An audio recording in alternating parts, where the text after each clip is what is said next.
children in Wisconsin. And that is on your ID sheet.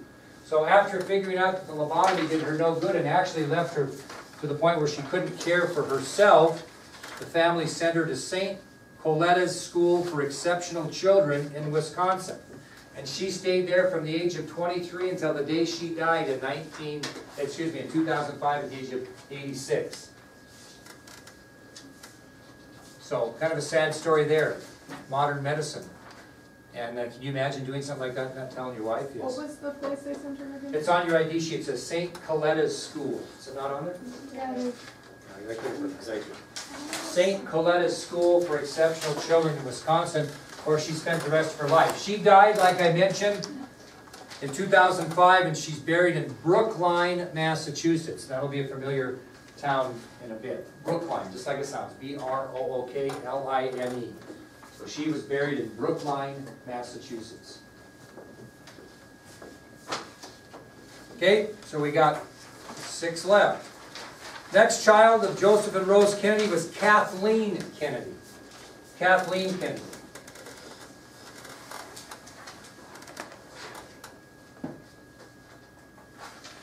She was born February 20th, 1920. Kathleen Kennedy. February 20th, 1920. And she died on May 13th, 1948. She was born on February 20th, 1920, and died on May 13th, 1948. How old was she? 28. Now, her nickname to her family and friends was Kick.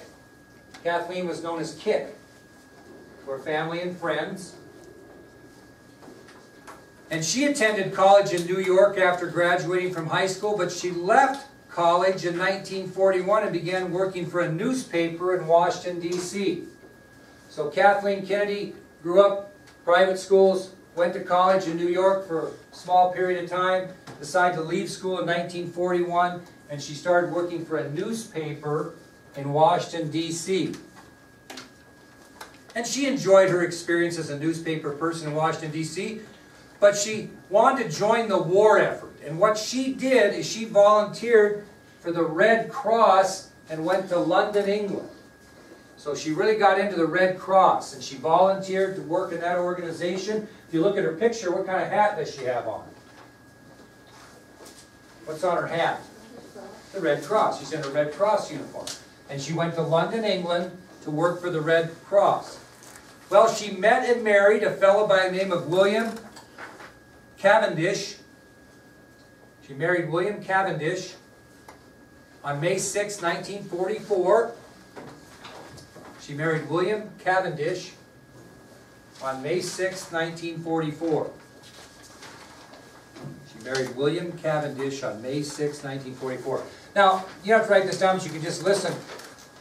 Joseph Patrick Kennedy was a big supporter of Franklin Roosevelt, and he threw a little money Roosevelt's way to help him with an election or two. And as a result of that, Roosevelt made him U.S. ambassador to Great Britain.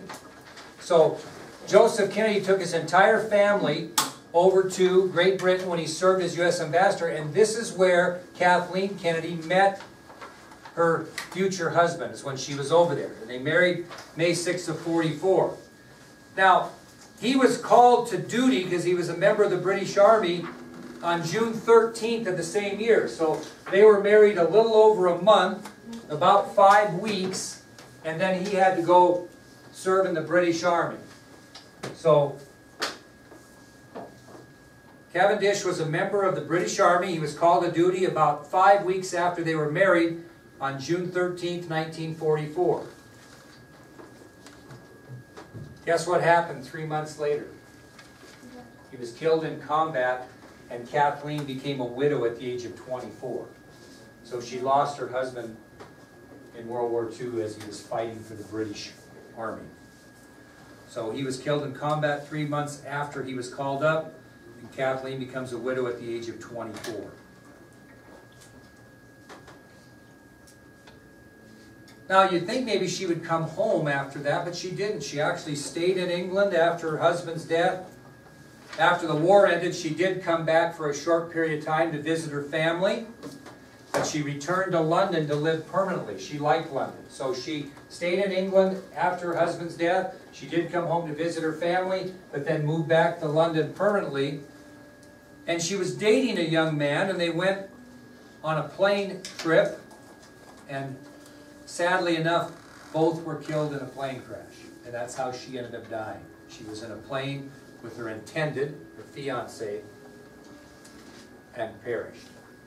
Now she is buried outside of Chatsworth, England. I believe that's on your ID sheet, Chatsworth, England. So she is not buried even in the United States. Kathleen.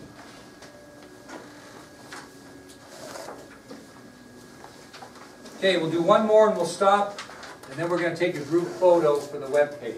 Okay? So, the last Kennedy sibling we'll talk about today is Eunice Mary Kennedy. Eunice Mary Kennedy. Eunice Mary Kennedy.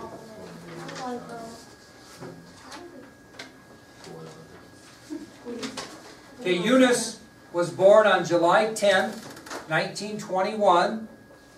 Eunice was born on July 10th, 1921. And she died on August 11th, 2009. So Eunice Mary Kennedy was born on July 10th, 1921, and died on August 11th, 2009. She was 88 years old when she passed away. 88 years old. I actually have her signature right here. I have a few. Now, Eunice graduated from Stanford University in 1943. She went to Stanford, very bright person. She graduated from Stanford University in 1943. And as soon as she graduated, she went to work for the Department of Justice back in Washington, D.C.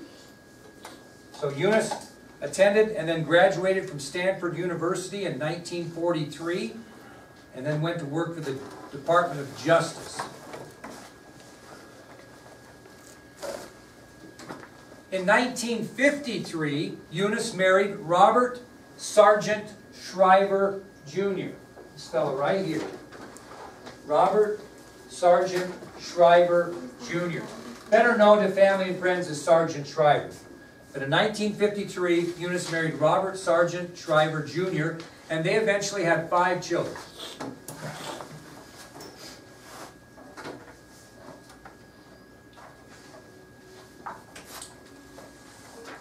Well, this is kind of important. In June of 1962, Eunice began a summer day camp for children and adults. In June of 1962, Eunice began a summer day camp for children and adults. What type of children and adults did she run this summer day camp for? Think about her family. Like a sister. What? People with intellectual disabilities. Okay?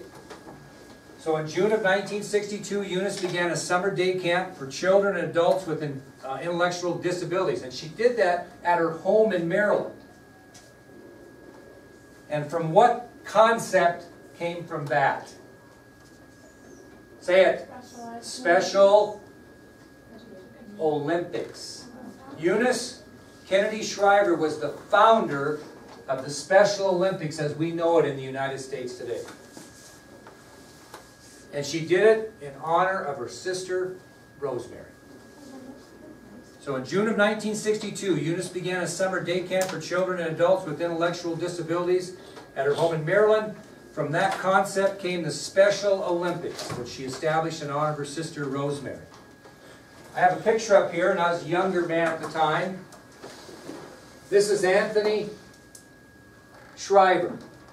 Okay, this is Eunice Shriver's son, who carried the torch of Special Olympics when she got older, and he met with our students many years ago in the 80s at Minico High School in Rupert, Idaho, and he and I had a picture together. Very nice man. But he carried the torch, as did his sister. We'll talk about that in a minute. Now, from the time of her, up until the time of her death, Eunice continued to serve on the Special Olympics Board of Directors. Her day-by-day commitment was unbelievably undiminished. She dedicated her life to the Special Olympics. From the time she started it, basically with that initial summer day camp in 1962 until her death, she was totally committed to the Special Olympics. In 1984, she received the Presidential Medal of Freedom. In 1984, she received the Presidential Medal of Freedom. Anybody know what that is? The Presidential Medal of Freedom? It is the highest honor a civilian can receive, and who gives it to him? Huh? The President of the United States. And the President of the United States who gave Eunice Kennedy Shriver her Presidential Medal of Freedom was Ronald Reagan, a hardcore Republican, very good president, who honored a hardcore Democrat. So they didn't have any political ambitions there. That was a very nice thing for Ronald Reagan to do. She died on August 11th, 2009, as I mentioned, basically of natural causes. She lived a very long and productive life, and she's buried, you don't have to write all this down, but she's buried at St. Francis Xavier Cemetery in Centerville, Massachusetts. So if you want to put she's buried in Massachusetts, that's fine. Anyway, very, very nice lady, led a very, very productive life. But what we're going to do now is we're going to quit taking notes, and I want you just to all come up here and stand the best you can, because this is the biggest class I've ever had, from that chair kind of around here. I'm going to take a picture of this class. So we only got about 6 minutes, so let's see what we can do here.